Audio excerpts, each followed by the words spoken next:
नमस्कार जय Jagannath welcome to प्रतिमास kitchen आसतु एबे कौन कि ट्रेंडिंग चलती जो आमला पाचक तो से भी प्रस्तुत कर आपको देखा सतरे बहुत ही टेस्टी होता कहीं चटपटा होता है आप खाई सारिकी कि खाली पेट भी खाई पारे तो किसी खराब भी नुह बहुत ही भल हेल्दी कहीं मुझे चीनी कि गुड़ भी देना तो आप भिडियो को फुल देखते और जापर मुझे कौन कौन देके प्रस्तुत कर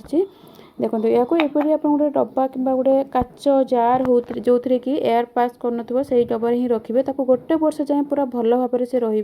जिते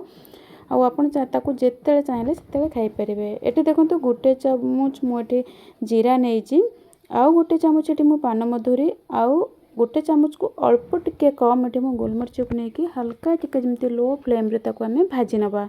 आपको जब मो भिडियो भल लगे प्लीज लाइक शेयर करेंगे मो चैनल जब नुआ कर प्लीज सब्सक्राइब करेंगे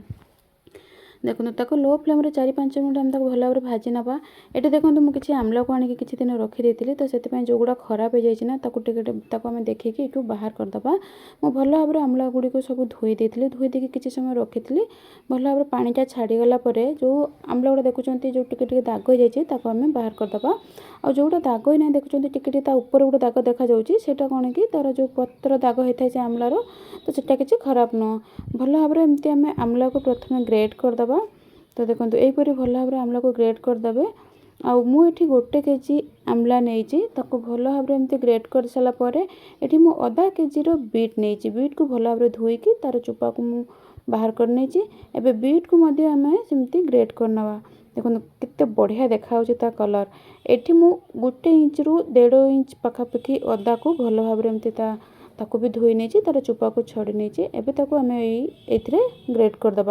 भल भाव ग्रेट कर सारापर जो आम जो गुंड को रखी जो गोलमरीच पान मधुरी और जीरा को ताको हल्का आपन ये करेंगे जमती कि पूरा भी आपन ताको गुंड करें हल्का ताको दरदरा करके आम गुंड कर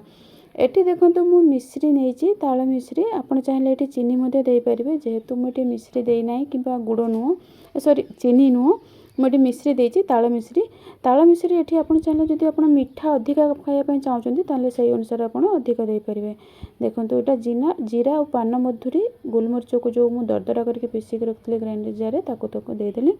जदि मीठार परिमाण आप अधिक करने चाहते ये आप अधिका मीठा दे पारे मुझे 4 रु 5 चामच ये मिश्री पाउडर देती जेहेतु मिश्री पाउडर देले कौन कि भल भाव मिक्स हो जल्दी तो ये देखो मुझे किसी ब्लैक सल्ट ताको आधा चामच देती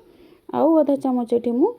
आमर जो सादा लुण देती आप देखिए देवे कहीं आमलार खटाटा केमती कहार भी अधिक होता है जदि आप चाहते गोटे दिन सुखापी आमला को आप भल भाव पूरा चुपुड़ी ने तार पानीटा को बाहर करदे किंतु मुझे आमला को भल भाव चुपुड़ी ना कहीं एवं जो खरा होची शीत भी आस्ते आस्ते हल्का कमी आसला तो देखो मुझे 4टा प्लेट रे कि भल भाव पतला पतला करके सुखे देती यहाँ देखो मुझे गोटे दिन पूरा सेकेंड दिन मुझे देखा सुखे छातर देखो आउ या आप गोटे नेट गुड़े देवे देखो मुझे आपको देखुँ केते भल भाव पूरा सुखिला हो जाए आ देखो 2 दिन में मोर पूरा भल भाव सुखीगला मुझे ये छोट छोट मो पाखे काचर जार था मुझे सबूतक से पूरेक रखीदेली आपण मैंने निश्चित भाव में यहाँ प्रस्तुत करूँ देखिए बहुत ही बढ़िया टेस्ट आ थे खाइले आप इच्छा हे बारंबार खावाई बनवाई आ किए यहाँ प्रस्तुत कले मत निश्चित कमेंट सेक्शन में बतेबे देखो कितने बढ़िया देखा ना बहुत ही बढ़िया और टेस्ट से भल होता